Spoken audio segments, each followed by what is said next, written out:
വടക്കൻ കേരളത്തിലെ അനുഷ്ഠാന കലയായ തെയ്യത്തിൻ്റെ താളവും ഉണർവും നിയന്ത്രിക്കുന്നത് ചെണ്ട, ഇലത്താളം, കുഴൽ തുടങ്ങിയ വാദ്യങ്ങളാണ്. വെള്ളാട്ടം മുതൽ തെയ്യത്തിൻ്റെ ഉച്ചസ്ഥായിയിലുള്ള നൃത്തം വരെ ചെണ്ടകൊട്ട് വളരെ പ്രധാനമാണ്.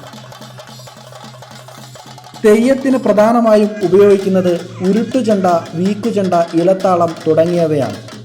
തെയ്യം കെട്ടുന്നതിന് തലേ ദിവസം ചെണ്ട കൊട്ടി അറിയിക്കുന്ന ഒരു രീതി പണ്ട് കാലത്തുണ്ടായിരുന്നു.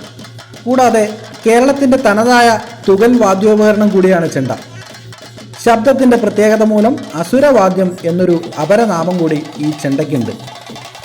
ഇങ്ങനെയൊക്കെ ആണെങ്കിലും തെയ്യം കലാകാരന്മാരെ പോലെ തന്നെ നമ്മൾ ആദരിക്കേണ്ട ഒരു വിഭാഗം ആളുകളാണ് ചെണ്ട.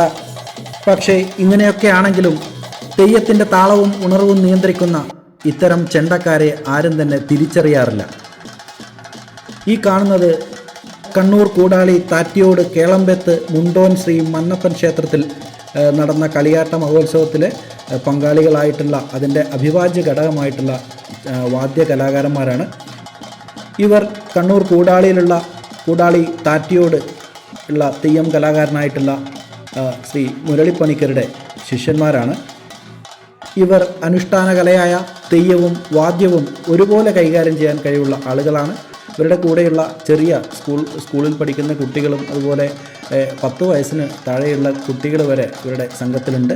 അപ്പോൾ അതൊക്കെ വളരെ അഭിനന്ദനം അറിയിക്കുന്ന തരത്തിലുള്ള കലാകാരന്മാരാണ്. നമ്മളെല്ലാവരും ക്ഷേത്രങ്ങളിലെ ഉത്സവാഘോഷ പരിപാടികളിൽ പങ്കെടുക്കാറുണ്ട്. അതുപോലെ തന്നെ പള്ളിയറകളിൽ തെയ്യവുമായി ബന്ധപ്പെട്ട് നമ്മളെല്ലാം പങ്കെടുക്കുന്ന ആളുകളാണ്.